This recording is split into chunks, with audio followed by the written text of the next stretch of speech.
السلام عليكم ورحمة الله وبركاته. أهلا وسهلا بكم في قناة أكاديمية عواد. النهاردة إن شاء الله هنتكلم في أخبار البورصة، أخبار السوق المحلي، السوق العالمي، أخبار الأسهم بتاريخ 14 أغسطس 2023.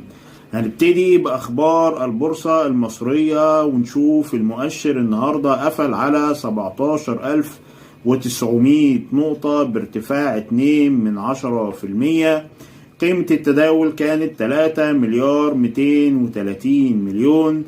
عدد الأسهم التي تم التداول عليها 230 سهم بارتفاع 124 وانخفاض 79 سهم. الترتيب من حيث قيم التداول: التجاري الدولي 780 مليون، بلتون 572 مليون،